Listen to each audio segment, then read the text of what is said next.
Sophia, the Stop Wearing My Clothes podcast. I'm Amy. And I'm Kayla. One podcast, two two sisters.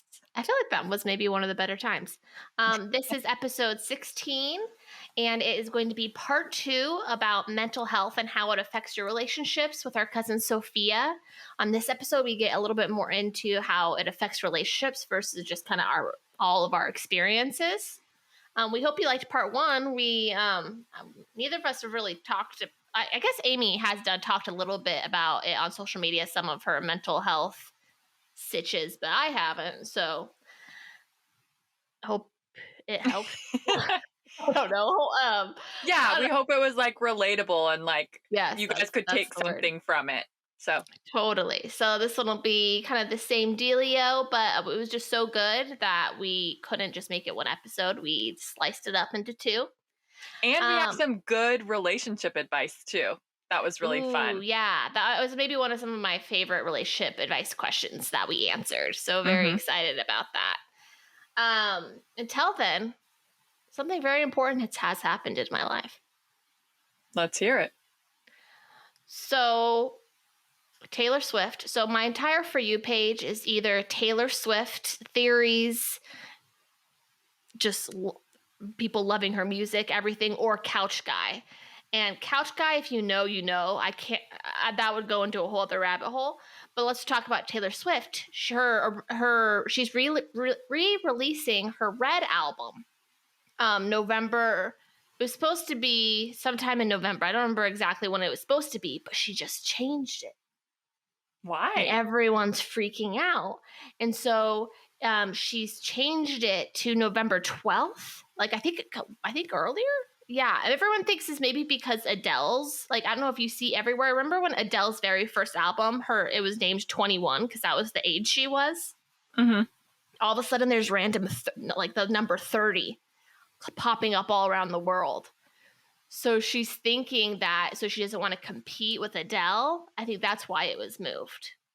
That's also exciting because I actually love Adele, so I'm actually excited for that. So both I'm very excited for. But then also in her little things, moved to November 12th, she says on like a story. And then she's like, so excited to celebrate with you on the 13th. Or blah, blah, blah. She says something about the 13th, but hey, that's not when the album comes out. So we think something else is going to happen on the 13th. And if people really know they're Taylor Swift, 13 is her favorite number. This is where it gets crazy. Are you ready to go down the rabbit hole with me? Sure. Okay. The Jonas Brothers have been very active on TikTok, having her songs in the background. And then this is the kicker. Are you ready? Taylor Swift comments on one of the Jonas Brother TikToks using, I think it was her the song Me in the background, a pizza emoji. This has so many meanings. There's like just TikToks just about this pizza emoji. There's different interpretations. But essentially, what is going to happen is the Jonas Brothers and Taylor Swift are going to have a collab. And I think it is going to be Love Bug. And I think Taylor Swift was a secret writer on that song. Plus, Love Bug just turned 13 the day that they posted that TikTok. And if you remember at the end of Love Bug, he's like, I want some pizza. Do you remember that part? Yeah. Case solved. Did you literally just come up with that all by yourself, or was it like a mix of a bunch of people's opinions? I've watched like a good few hundred Taylor Swift TikToks. Like there's so much more to the story, but that's just like Spark Notes. Or remember that's what it is, like when you were supposed to do a book report and that's how you cheated. I definitely did that for the second half of To Kill a Mockingbird. Because I couldn't finish it in time, and I had to write a paper. Understandable. I have a confession. We're just Let's spitballing here. We had nothing planned. So Halloween, I don't know what's your movie Halloween the month of October situation? Do you and Jared have like traditions? Like what do you guys do? No, we've actually really sucked the last couple of Halloweens. Just not. I love going to Pumpkin Patch 500 times, but movie situation, I haven't really gotten that because Jared doesn't like scary movies. or like movies like that. Gotcha. Me and Marcus have thrived the past few years, but at the same time, we have given up on the pumpkin patch because the last time we did that, I think, was in Bellingham, and we spent like $100 on pumpkins for some reason, and then they just sat on our porch and rotted. And then we're Why like, would let's you not do spend this again. $100? They were expensive. That's why I was like, is pumpkins normally this expensive? I think we got 2 or 3. Okay, I got one, and it was $12, and I thought that was expensive, but I think it's a because we hundred. got really big ones. Like really big ones where we couldn't carry them. We had to get a wheelbarrow. Oh yeah, I guess because they charge by the pound. We just went to the pumpkin patch today. Oh, We fun, just got fun, home. fun. Because Yeah. you took him last year when he was just like a wee little one, like a month old, right? Yes, I'm gonna do like a post side by side because it's freaking adorable. Yeah, he was 1 month old, and now he's duh, because it's the same time of year. So never mind. I'm Yeah. not gonna go there. A year later. Well, what I was going with what we do for Halloween is we pick a series. So like last year we did all the Halloween movies. The year before that, I think we did all the Scream movies, and then we're doing Harry Potter this year. And right now, Prisoner of Azkaban is paused in my living room. But anyways, I was just like I don't know, it came to my head that when we were little kids, I don't know, if anyone who listens to this from like elementary school, this is a confession that I don't think anyone knows. So are you ready? Ooh, I'm really intrigued. So I was really into Harry Potter, and it started all in 3rd grade. Mrs. York would read the books to us in front of the class, and and then that's when like the Mrs. first York? movie. That's her name, right? Mrs. York? Mrs. York. Why would you say Mrs. York? That's terrible. That's okay. No, it's a I mean different that's name. terrible because she was such a like influential No, she was to teacher. me too. So She how could you was to me. forget? It's been a while. I'm old. And Mom even took me to see the first Harry Potter movie. It was really big at that time because she like didn't let us watch anything cool. But then something switched, and I started to get really scared. And I think it was from the first movie, like Voldemort and Moaning Myrtle. Really, I couldn't like even go to the bathroom by myself because I thought Moaning Myrtle was gonna get me. And so then I had my mom call Mrs. Yor and tell her that I was too scared and she can't read Harry Potter to the class anymore. And everyone was so pissed. I was like, all with us, like, I know, I can't believe this. This is news to me. So oh my gosh. If anyone was in that class with me, I'm sorry. It was me. I did it. Oh, that is so funny. That's all I got. All right, Should we start the episode? We hope you love this episode, and here you go. Awesome. So one thing I did want, I think we kind of covered it, is just how our mental health has affected our relationships. We did dating, but family I wanted to cover. We kind of, like you did say, you talked to your mom after the fact and it made you closer. Is there anything kind of on the family side of things that anyone has anything to say? Yeah, I think looking back, and I want to say my own thing. I don't want to pull any of my other family members into it, without their permission. But sure. I think for me, I had that same perspective that Amy had, that like when I would have big tantrums, they're called tantrums, but I really saw them as panic attacks as a kid.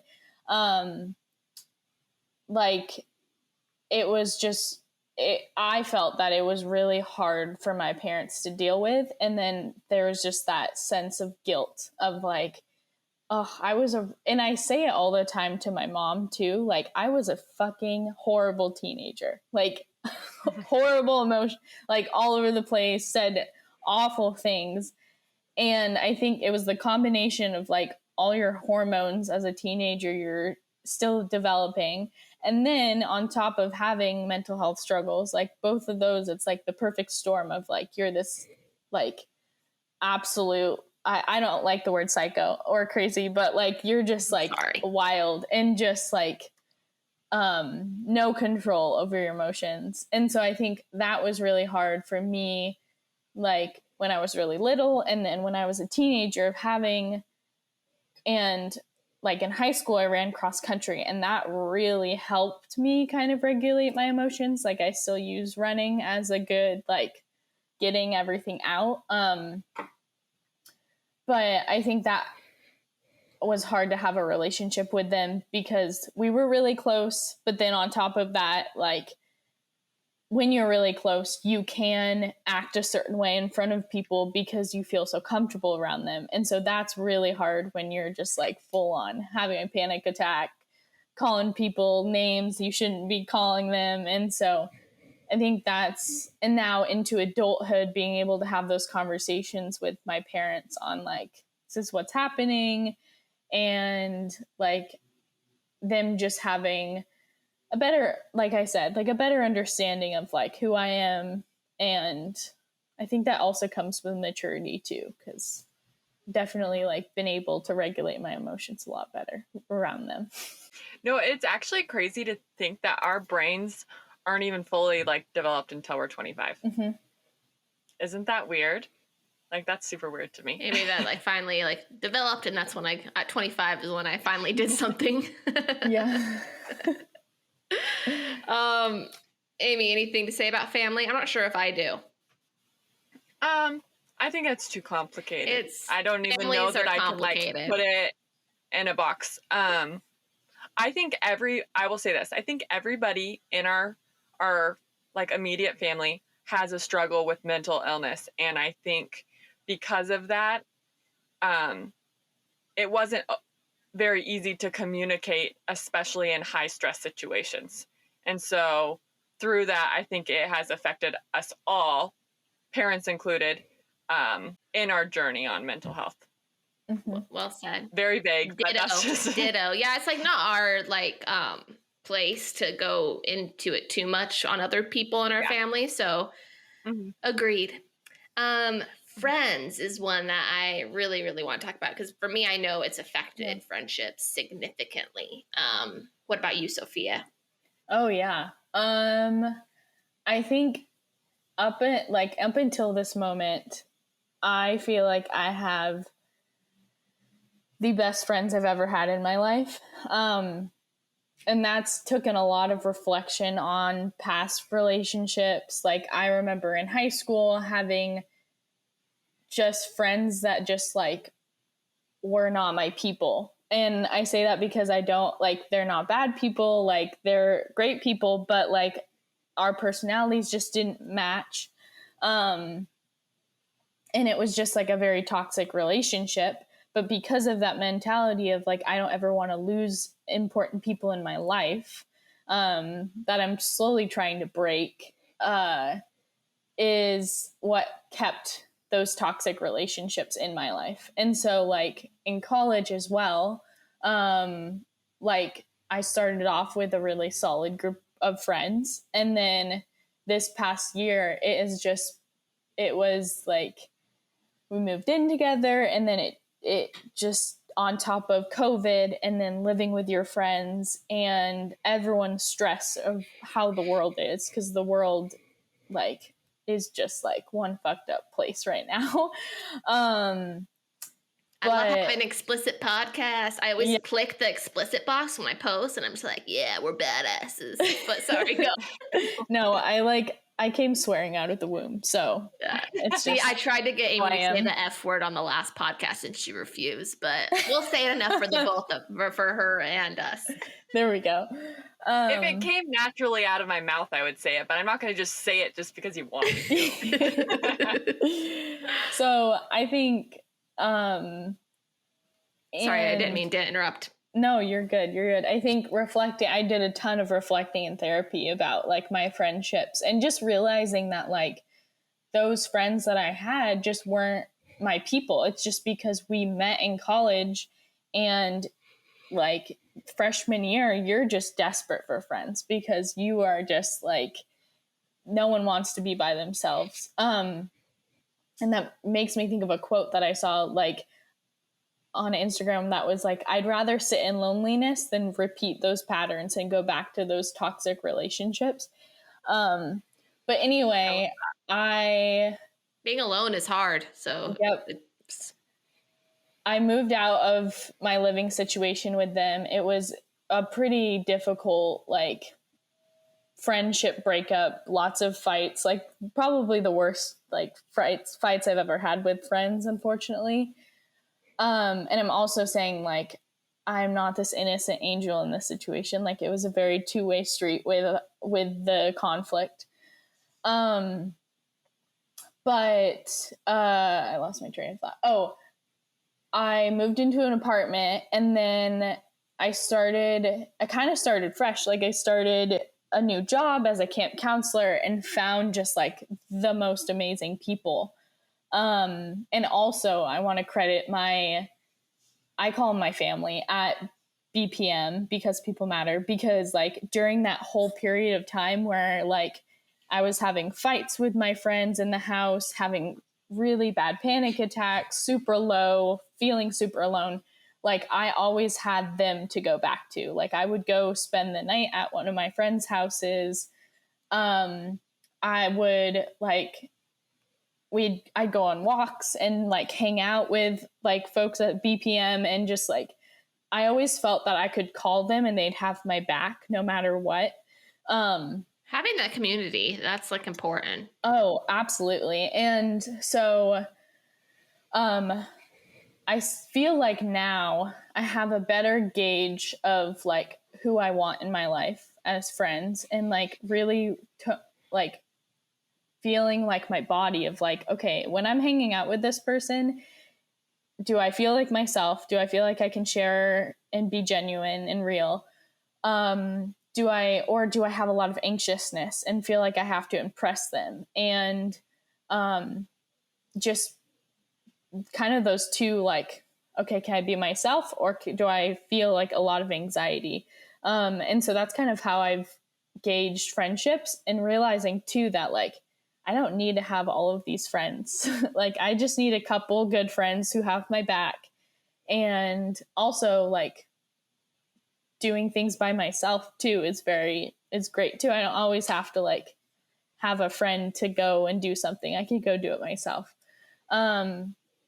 But it definitely, like, when I am in a friendship that I know isn't good for me, my anxiety, there's a pull of like, oh, I don't want to lose people. I don't want to like break this person off in my life, because I care a lot about people and I'm a people pleaser. But then I know in like deep in my heart that like this person isn't good for me. It's provoking a lot of anxiety. When I go to hang out with them, like I kind of like, oh, now I have to go hang out with this person. It's going to take a lot of energy. So I think I'm still working on it. I'm still working on like setting those boundaries and knowing like, and kind of like telling myself too, like being a mom for myself, a parent for myself. I love like, that.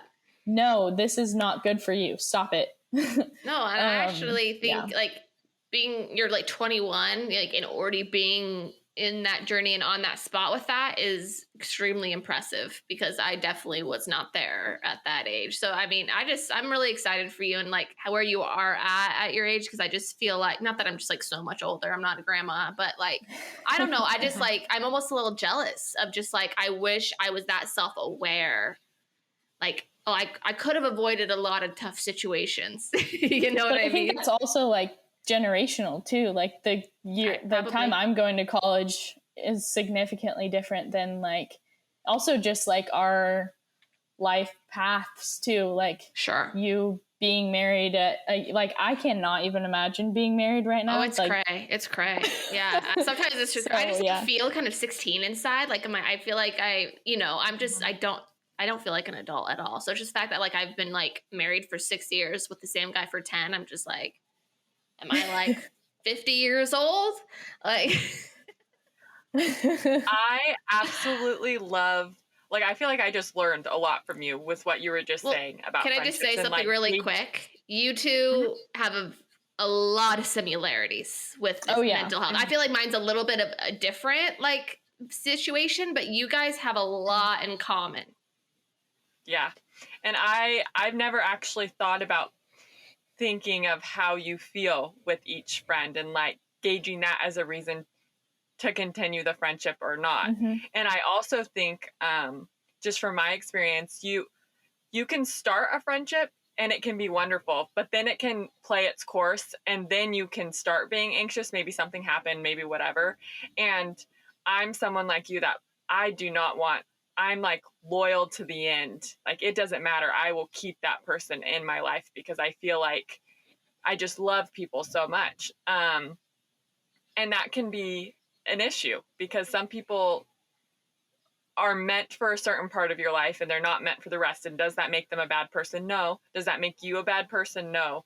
But you just have to realize that you have to let go of some relationships because that's what is important for your mental health. Yeah, for sure. And I'm learning that a lot lately. So yeah, definitely with friendships. I feel like I kind of have two sections of my life that I have different experiences with. So just like kind of something I've realized is like when I was like in high school, how much of in denial I was about my own mental health. And so I had very surface level friends. And then now that I like having these type of conversations, stuff like that, like I feel like that's maybe from my side of things. I feel like maybe I had some like, not that I don't love them or I have a same like love for them now. I just feel like in some of my high school relationships, I kept on purpose surface level. And so those are the types of people who also wanted that, you know? And I think that's part of the reason why they aren't in my lives now. So I think that's kind of one thing. Another thing is I had like probably the only time I've had like a solid group of friends, like 10 people. And it was in high school and it was kind of like not popular, but I'd say I was like in like kind of like a cool like girl group. And Amy knows that went like probably brought me to one of the lowest points in my entire life. They kind of all turned on me and it was a bullying situation where like legit, I almost like drop it out of school. Like I had a security guard following me around in high school because I was getting so many threats. And it wasn't even over a boy. It was over like me being friends with someone that someone was feeling territorial about. And it just kind of fucking blew up. It's truly like fascinating how it all happened because I truly don't think I did anything wrong, but it just hit one person the wrong way. And it kind of just went through our group and I was public enemy number one. That's all it takes, right? One person's feelings and then it's like... Yeah. So that changed me drastically in many ways, but also in trusting people and having friends that I trust. And like since then, I've never had more than like a very small handful of friends. And also I'm noticing I get very territorial when two friends from separate lives when any of my friends start to get close, I freak out a little bit because I think I have PTSD a little bit and it's a little territorial and something I need to work on, not them. People should be friends with whoever they want. That happens to me too. I wonder if anything roots from childhood on top of that. Maybe. I don't know. Yeah, so that's I feel that strong. Yeah, so in like the high school sense of things, I think that's what happened to me. On the more mental health side, like recently, like, you know, when I went to college at 25 years old. So it was a little bit, you know, I was definitely older than the people I was meeting. It was just a different, you know, I was just in a different place in life with a lot of people I was meeting and becoming friends with. But definitely that's also where my mental health took like to a super low, and just being the most flaky person in the entire world that like I would make plans and I'd be so excited about them and I'd be like, oh, and I want to do this and this and this. And then like 30 minutes before I was just could feel myself shrinking and just like dreading and just having this, like, I can't get out of this off this couch. And then I would do that so much with people and then I lose them. Or like significantly our friendship is downgraded because I'm not someone you could count on. Just because I have talk a big game, but the actual follow through, I don't do. I'm trying, and it's like something I hate about myself too. And it's part of kind of what I deal with up in the noggin.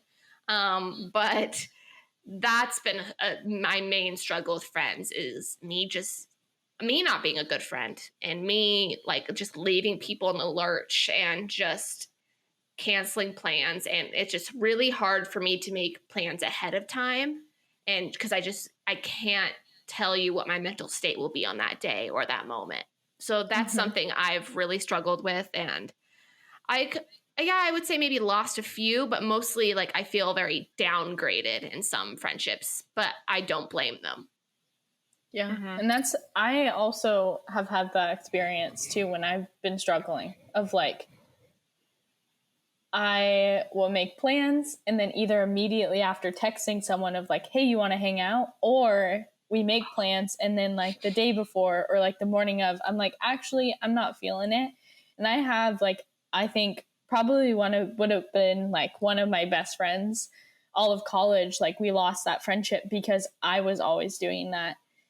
And, you know, like I'll reach out ever occasionally to them, but, you know, they don't want to engage because they had that experience with me. And like, it's hard to know on like that other side of the friendship of like, they don't know what's going on in your brain. So they can't like give you that grace. And it's hard to promise like I've changed or something like that. Like I do feel like I'm better at this moment making plans, and like this particular friend, she probably knows who I'm talking about. I'm not going to say her actual name, but we like just went out to dinner 2 nights ago, and like in last minute plans of just like literally she texted me a couple hours once I was off work saying, do you want to do dinner?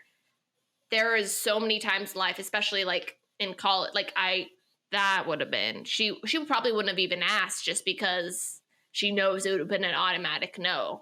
But just the fact that, I don't know, it's just little wins I think you have to do. And so the fact that I was not only up for it, but also followed through with it, I was very proud of myself. And I feel like I tried expressing it to her. I was like, I know, like, I'm just very self-aware. I was like, I know kind of we aren't as close right now. And it's because I was super flaky, but I'm really trying to be better.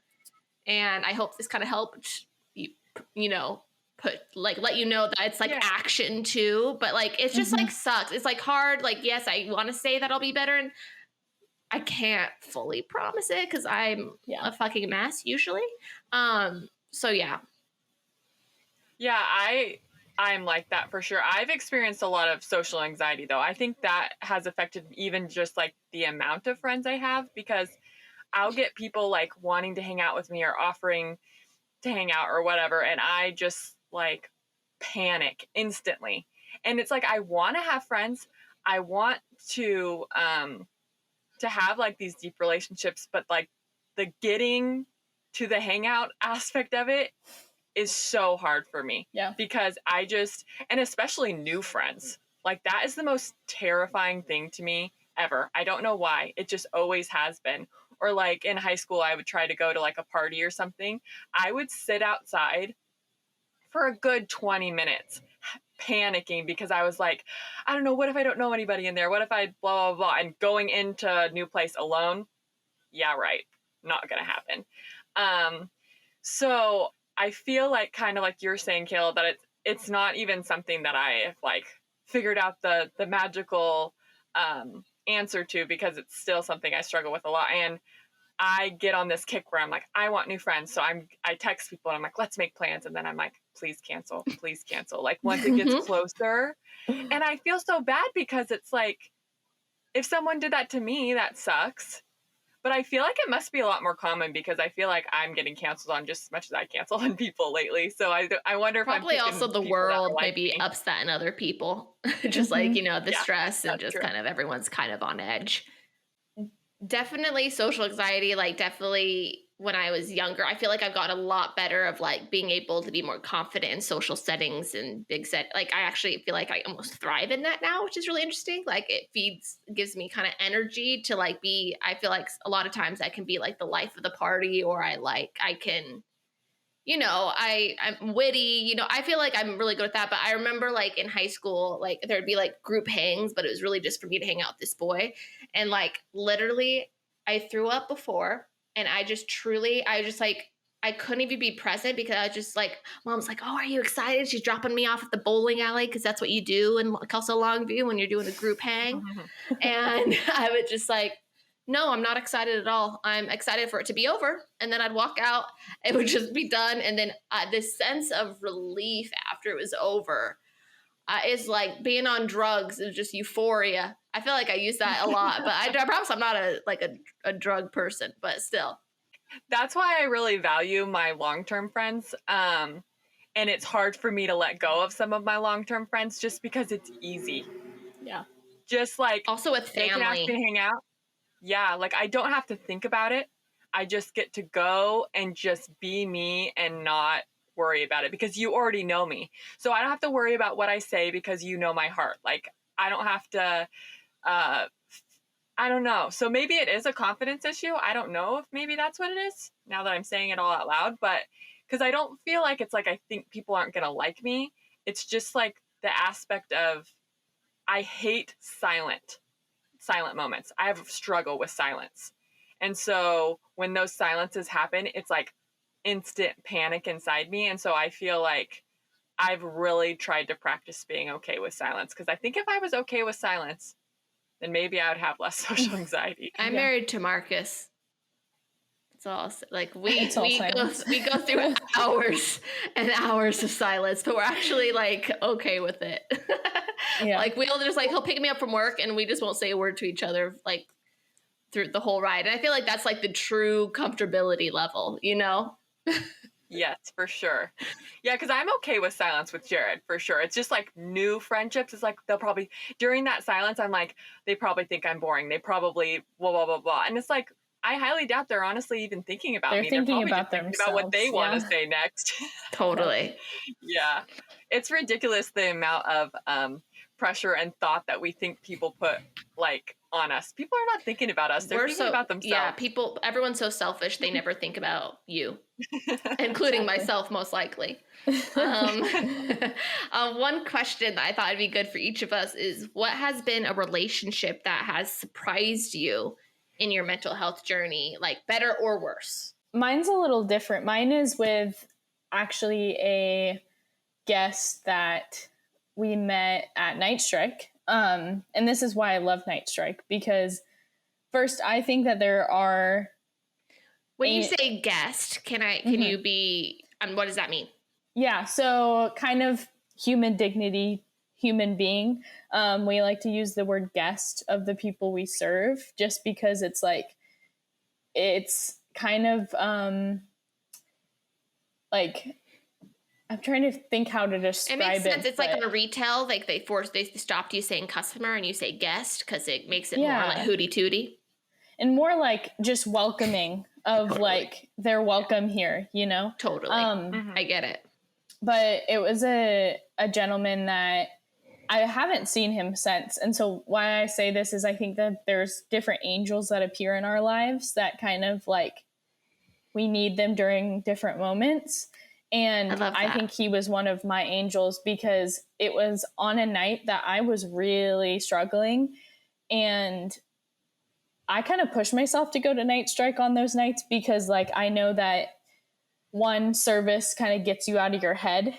And two, like I always meet the most beautiful people when I am in those moments and they kind of teach me something. And so this gentleman, I was really having a day. It was a lot for me to like go down there and just like talk with people. But it was like end of the night. I sat down, was eating with him, and he kind of just started sharing his journey. And he talked about like how he had lost his wife. He was like in his late 60s, 70s. And how that had caused him to become homeless. And then he was just like, you know, in this like really hard period because like he had lost his wife, the love of his life. And he said something to me that was like, you know, there's a lot of the time that I want to not be living anymore because it just sucks not being with her. But I know it's not my time. And he was pretty religious too. So he was talking about God and how like God wouldn't want him to like take his own life or just not be alive because then he doesn't get to be with his wife. But anyway, he he said, like, I just take one day at a time. I just hold on to like one thing at a time, and just knowing that I'm going to be with her again one day, and just holding on to the memories that like we have. And I'm just sitting there and I'm crying because I'm like, this person who has so much, like, he's had a lot of struggles in his life. He has so much hope. And I was just like, that sense of hope is just like something that I've held on to, because it's like, just take it day by day, even though it like sucks right now. It's not going to be permanent. There might be one day that really sucks, but then maybe the next day after that I have a really good day. So I think that like he was kind of like a piece of like that hope that I've kind of instilled in myself. So oh, that's amazing. Mm-hmm. Do you guys ever feel guilty about feeling the way that you guys do? Because, or like, I don't, like for me, you know, I just always feel so bad for my, like, I'm like, I don't know, I feel like maybe I'm hard on myself, and like, but I have like the most amazing life, and I've gone through like zero hardships. Like, I mean, everyone has little things, but you know, in the really big scheme of things, and you see people like that, for me, I feel guilty a lot that like I feel the way that I do when there's so many people out there that have it so much worse than me. Do you guys ever have that?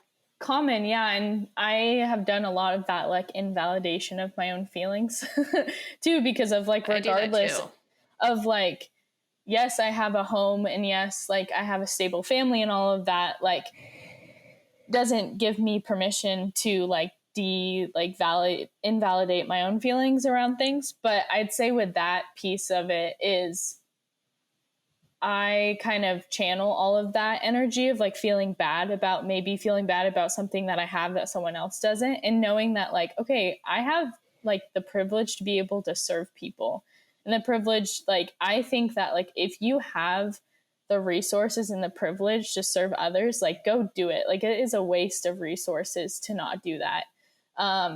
Because like I've met a lot of people who actually now volunteer at Night Strike who were homeless, and now they're giving back because they know that struggle. So I say, like, don't invalidate your feelings, and be grateful for what you have, and then channel that to like serve others. And well, that's good advice. Yeah. Yeah, I like that for sure. So you don't have an answer, Amy? We could end it there. You go first. I actually don't think I have one either. Hold on, give me 1 second.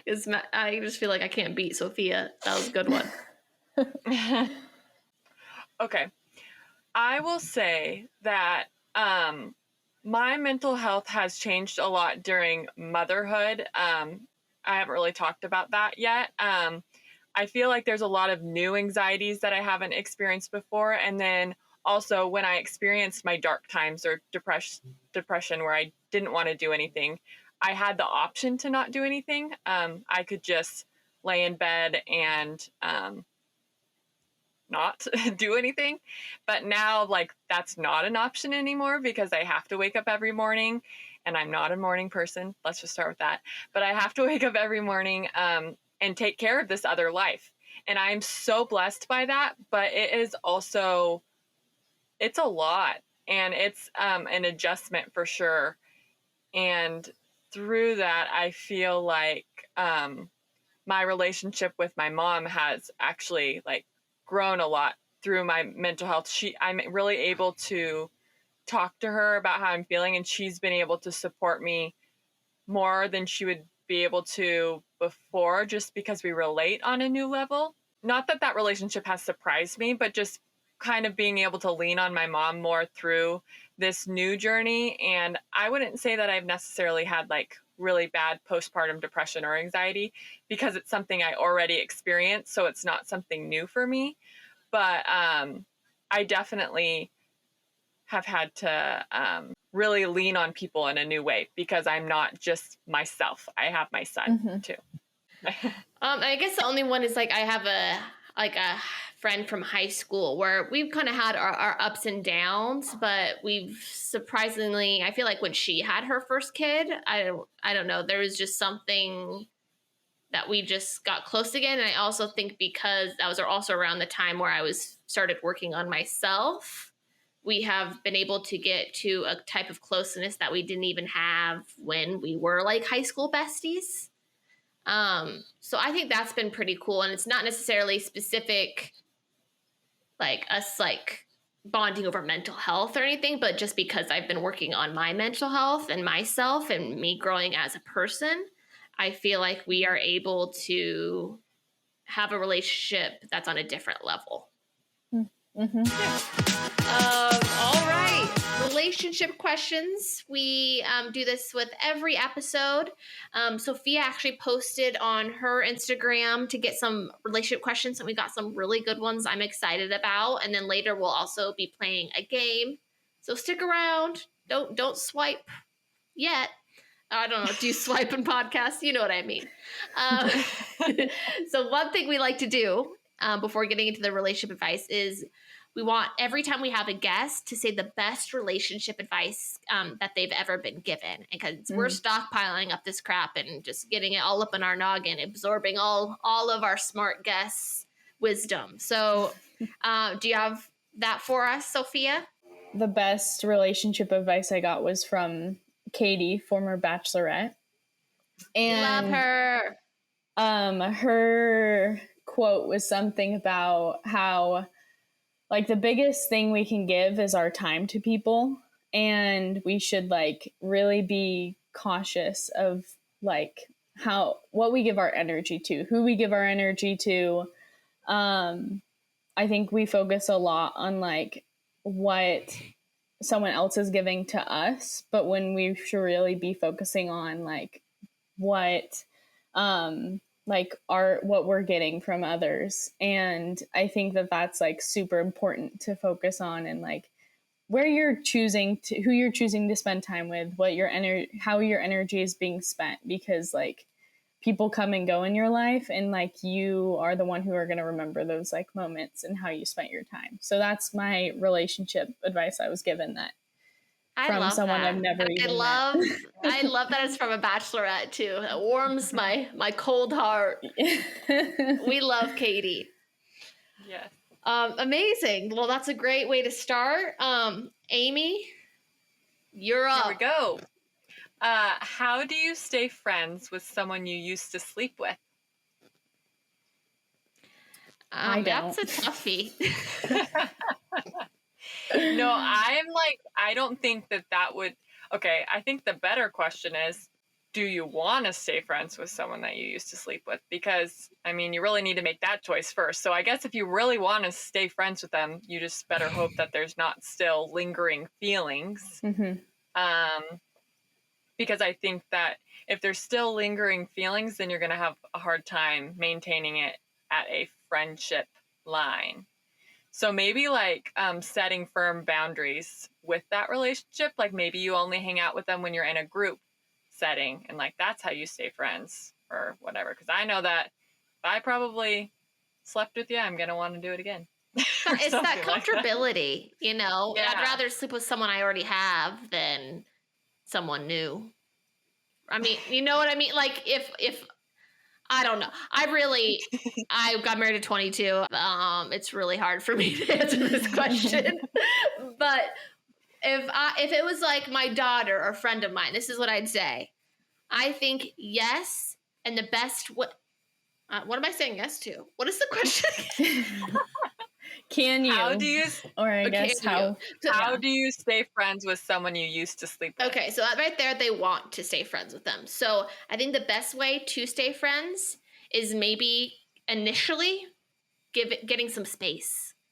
And I think time can really be a good thing in situations like this, where it just kind of calms everything down, and just like, you know, you're going out there with your friends, or maybe still dating someone else, and just like maybe just hit a pause.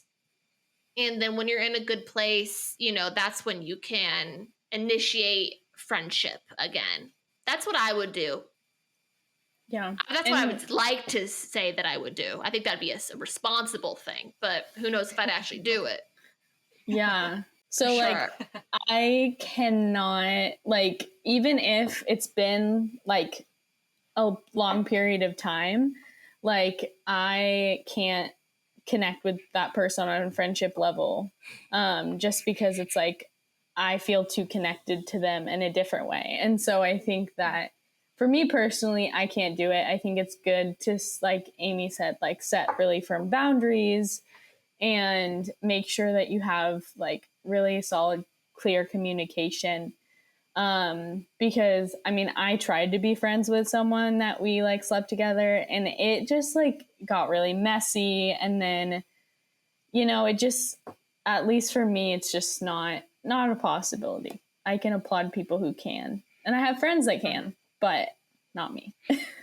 Yeah, totally. It's really confusing, especially if like there's mixed messages being sent too, because if you have passed that friendship, it's kind of hard to go back. Mm-hmm. So you would just be like, are we flirting right now? Are we just talking? What is happening? Yep. I think it would be hard for me to just be like a chill friend. I think it just really depends on the person. So, I mean, if this person is really wanting to, maybe also question why you're wanting to, and making sure it's not like, oh, then I'll become friends with them, and then we'll like slowly become closer and closer, and then we'll get married and have babies. Yep. Or like, is it, you know that it's over and you want it to be over, but you appreciated that person and value them in your life. Just making sure you're going into it with the right kind of mindset. Yeah. Mm-hmm. Cool. Yeah. All right. So next one, how do you know when something in your romantic relationship is a deal breaker or just something to compromise on? That's a good one. Yes. I think a big caveat to that is like where you're at in your relationship with that person. Like, are you like a committed, this is my partner for life situation? I feel like I'm really into having a relationship that doesn't have strings attached. Or like, I feel like a lot of people say, I'll love you as long as you don't cheat on me, as long as you don't smoke, as long as you don't this. I feel like there needs to be to a certain point where you can actually love someone unconditionally. And I feel like that's not necessarily maybe a popular opinion, but for me, I'm currently in a relationship that I'm in an unconditional. If he fucks up, I fuck up. We're partners for life. I mean, obviously, if you like murdered Amy or something, that would be maybe like if there's like criminal charges. But for me and my current relationship and where we're at and commitment, nothing is a deal breaker for me. So I think that's very different in different relationships. Yeah. It's kind of like diving in deep to your own self. I think it's less about trying to change the other person and more about what you can live with. Like, if this is a behavior that the person does that they're going to do forever, is that something that I can put up with, or is it not? I mean, I think that's the biggest thing to like, is this relationship going to continue to make you happy if that doesn't change? Yeah, I agree. That's what I was going to say. Like, if it's something that you can live with because you can't change people, then absolutely. I think it also like goes into like boundaries. Like if it's something that like explicitly like crosses one of your like boundaries that you've put up then yourself, then maybe rethinking that relationship, because that's a pretty, like, you don't want ever something to like cross your boundary. Yeah, so. And probably also is depending, like if you communicated with the person, like any boundaries that you communicated with the person as well. Okay. I live with my mom right now, and sometimes I just don't want to share everything with her. But when I don't, she gets upset, and then I get upset. So basically, like, how do you deal with that situation? Family boundaries are tough. Because it's just like, oh, they're blood, they're your mom. There's like that mentality. Then there's also like, you're still a human being.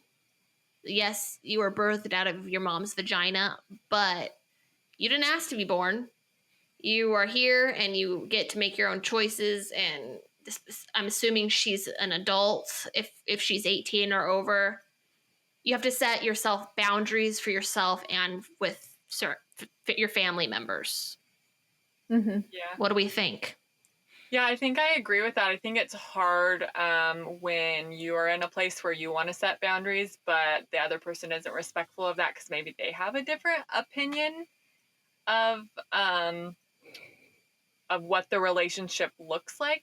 Because I think it just depends on how your mom is. So, like, if they treat you like you're an adult and you can make your own decisions, then yeah, that would be easy to set a boundary. But if they feel like entitled to information and entitled to, you live in my house, so I need to know everything about your life, that's a really like sticky situation to be put in, because you also, I'm sure, they care about their mom a lot. If her being upset upsets them. So I think just trying to have a really frank conversation about how you're feeling. And Amy, it's all about communication. I'm bringing that into this episode. Sorry, no, I just got really excited to say it. Yeah, it really is though. Just have be honest. Say, when you act this way, it hurts my feelings, but I feel uncomfortable telling you everything. I feel like I need to be an adult. I need to move forward with my life, and I appreciate you and I love you, but when I don't want to share stuff, I feel like that's my right. Yeah.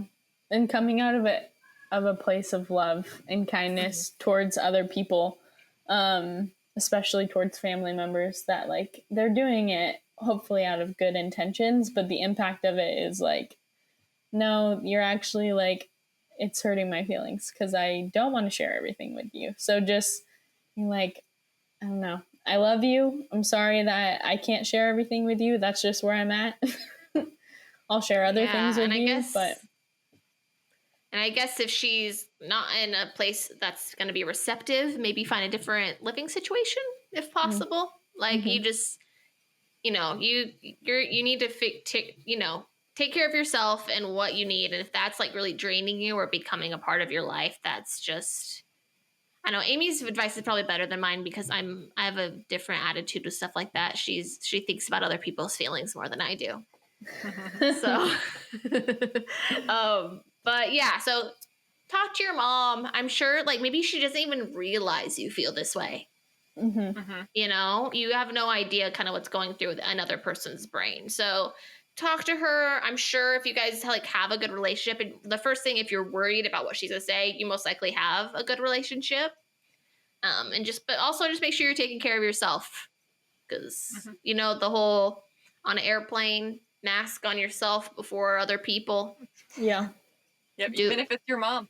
Even if it's your mom, I don't care if it could be a tiny little baby. It could be a really cute donkey.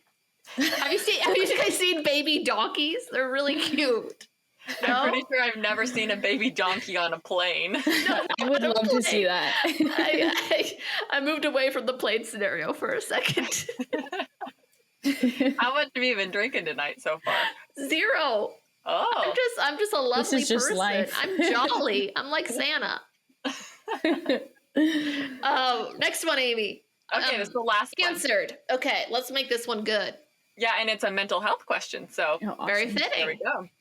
A lot of people say you'll get through it and it will pass in regards to when you go through mental health challenges. Is that true? Will it really just be a season when really going through it with your mental health? I'm sorry to do more caveats, but there's different types of depression. And so is it something like, is it clinical depression? Like when it's actually, there's a certain chemical in your brain that does not make enough. Produce serotonin. Yep. Does not make enough of it. And it doesn't matter what happens in your life. It will come and kind of go, in my experience. Or is it situational? Is it something where you've never really felt like this before, but you've been really going through? I mean, a lot of people have, especially just with the times right now, are in a situational depression.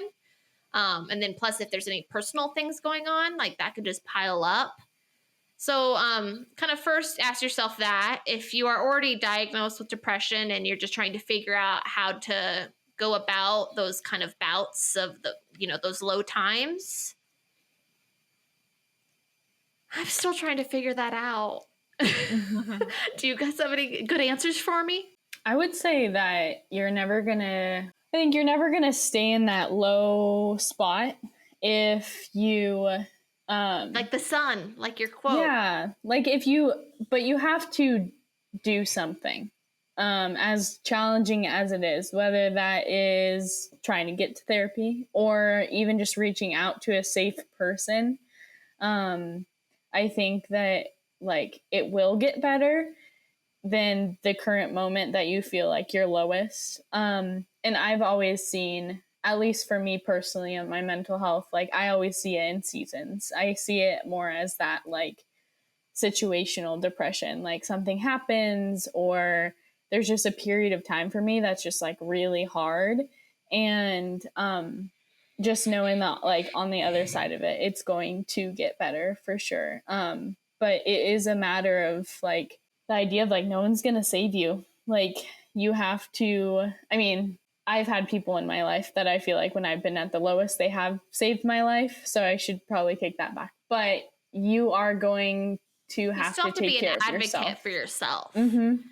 A big thing for me that, I mean, do I take action on this? But I know it's good advice is baby steps, like putting on makeup in the morning. That is such a small thing, but I know if I take the time and I force myself, even if I don't want to, I don't feel like it, just doing my hair, putting on my favorite shirt, or making sure you shower, just little tiny baby steps. I'm just, okay, I'm going to put makeup on today. I don't have it in me to shower, but I'm going to put on lip gloss and I'm going to go about my day. And that's going to be my one.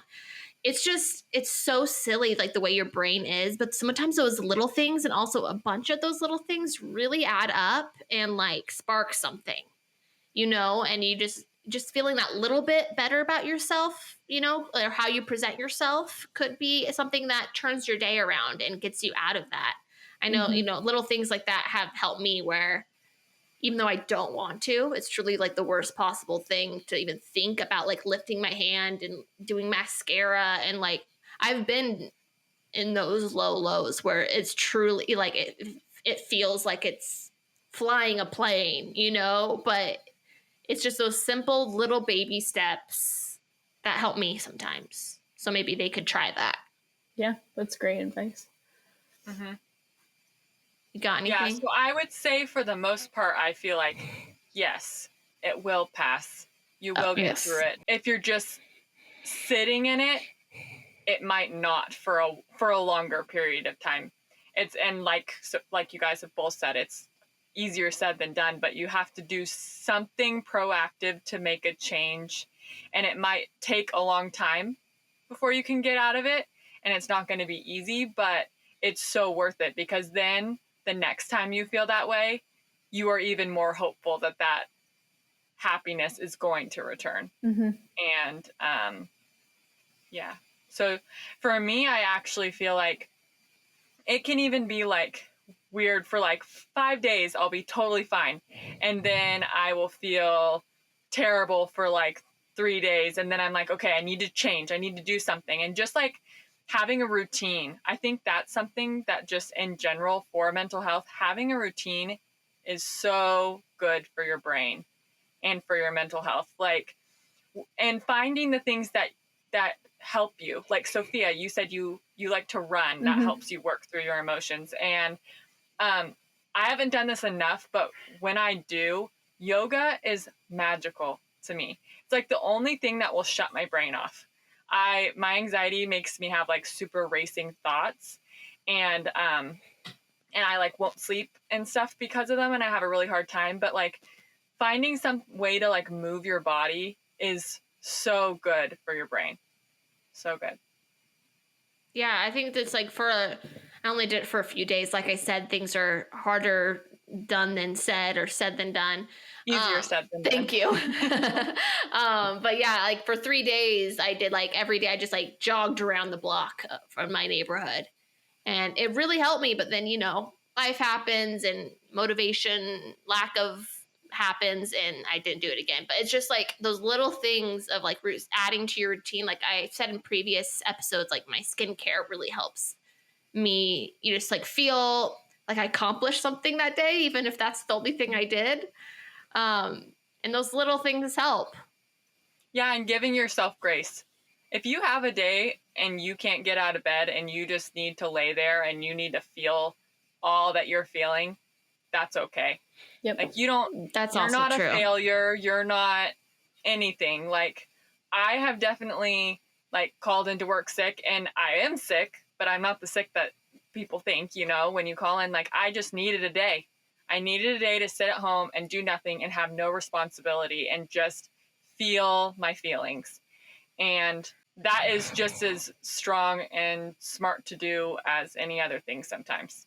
Yeah, I really wish jobs like had more of that. I know like some of the bigger mental companies, health days. Yeah, like I know some bigger companies have made a change, but just have it be like, I don't know, on like a federal level of just like you have to let this person have this many, because 100%, like half of usually what I use my sick days for is up here, not like, you know, I don't know, anywhere else, my body. Physical health. Thank you. Yes. Yeah. So I do wish that was more of a thing. I know it's slowly getting out there, but I don't know, I'm happy to say like if we have kids or the next generation will have that, I'm hoping. Mm-hmm. Yeah, and I actually had, I don't know what the right word is, but I was going through a really hard time and I was working full time. I think it was right when I got pregnant, and I was literally just hated my life. Every day I went to work, I just struggled through it. I was in a really like, I think it was actually right when I got off my medication, because this is kind of a long story. The doctor told me I should get off my medication because I was pregnant, but then another doctor said I should have never done that because my well-being is just as important as the baby's. So talk to your doctor between you guys for sure. But anyways, I did that. So I was off my medication. So I got really back to a not very good place. And I talked with my work about it. And I was actually able to get a, I don't know what it's called, but I switched to part-time temporarily so that I was able to like work through it. So really, if you are having an issue like that and you need help, I had to get a doctor's note and everything like that. But jobs will work with you, and you don't have to be afraid to talk to your job about that. They cannot fire you for something like that. Mm-hmm. Yeah. Good point. Yep, that's all I got. No, cool. No, I think those were good. I feel good, and we hope we helped whoever sent in the questions. Thank you for sending in the questions. They were really good, and I appreciated that. So thank you, Sophia, for posting. Yeah, of course. Yeah, that's like the best questions we've ever gotten. That made me really happy. So yeah, good we're job. very happy. Yes. Okay, amazing. Are we ready for drinking trivia? I'm ready. Sure. All right. Got my June shine. Drinks in hand. So the thing is, I know the answers, so I can't play the game, but you guys are going to play the game. And I will just drink for every answer. And you guys only drink for if you get it wrong. Okay. Dealio? Okay, let me just get one to get us started. We got June shine. We got Midnight Painkiller Hard Kombucha. 10 out of 10, recommend. California Roots Sangria from Target, $5 a bottle. Whoop. Go get it. Can you tell we're trying to get sponsorships? Yeah. All right, awesome. Okay, so this is what it is. I'm going to give you a piece of trivia question, and you guys just see if you could figure out. I mean, you'll understand kind of the format once I ask, and see if you guys can figure out the answer. If one of you guys gets it right, that means you don't have to drink. If either of you get it wrong, you both drink. Okay. Got it. Are you ready? Yes. Yes. I'm so bad at trivia, but here we go. Johnny Depp is famously afraid of what? Anybody know? Women, so he has to beat them. Wait. I'm just kidding. Sorry. It wasn't funny. It was true though, but like tight spaces, like he's claustrophobic. Okay, all right. Amy, you're sticking to women? Am I really not allowed to say that? Well, I actually just don't. I'm not entirely up to date. I think there's confusion on who's right and who's wrong really there. Okay. Yeah, so it's all allegedly.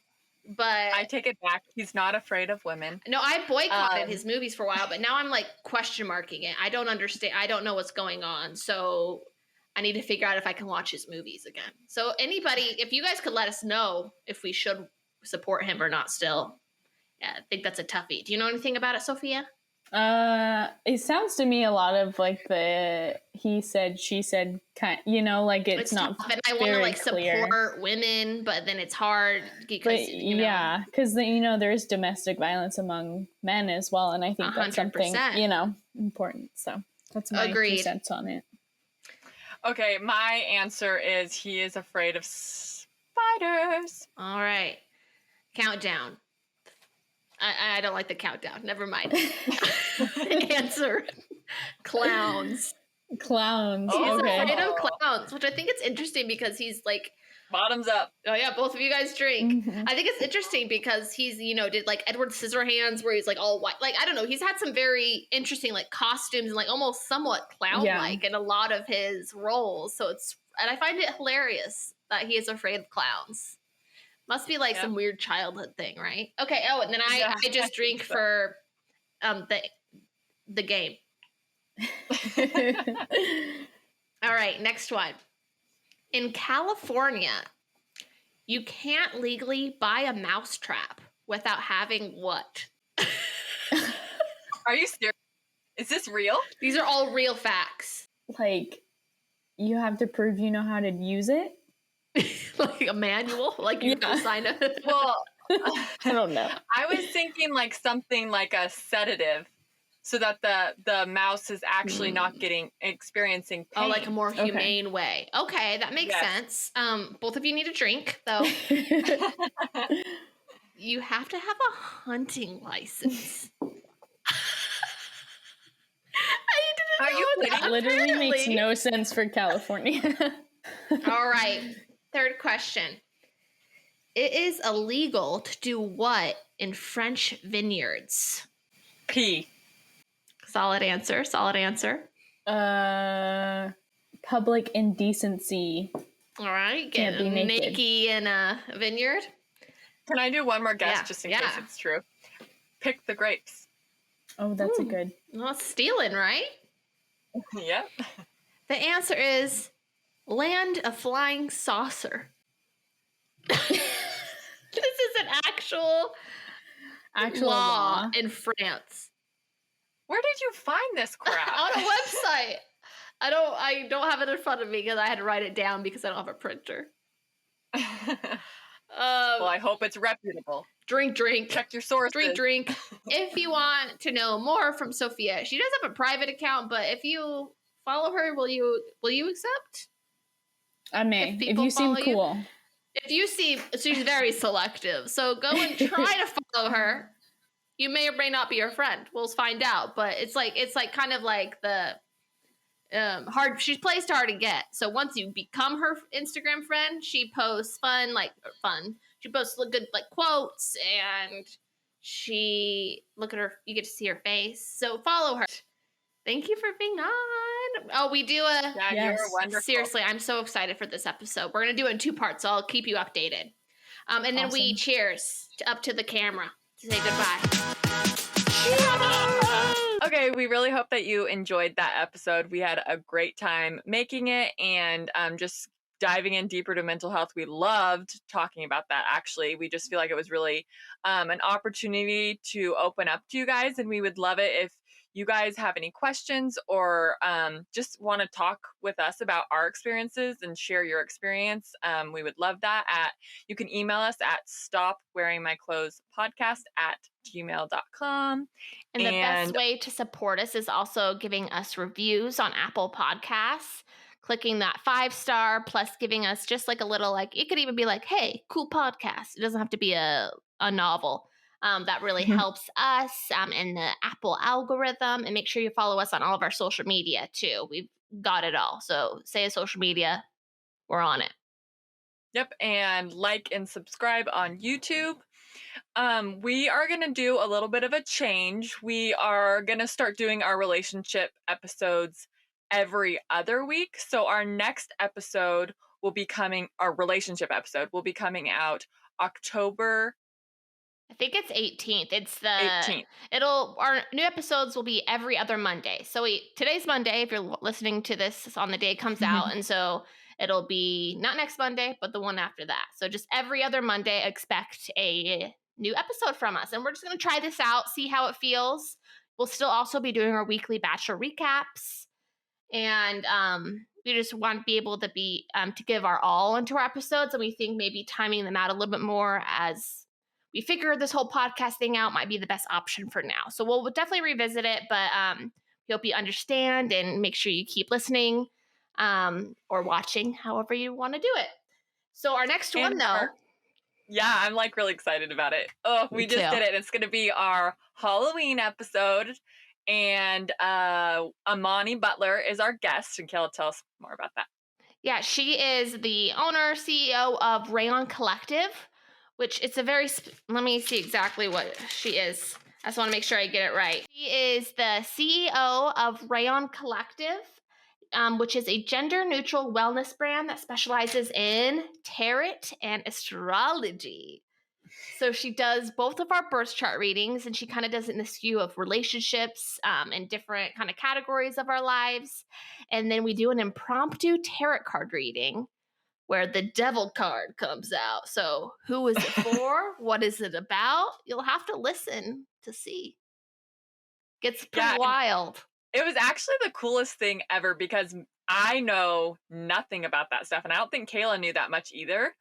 And so after you listen, you are going to want to get a hold of her and have her do this for you because it blew my mind. I think I'm going to make a monthly appointment. So yes, you guys will so enjoy this. We even do some dress up in some Halloween costumes. If you decide to watch it on YouTube this time, it could be kind of fun. Don't laugh too hard at me, please.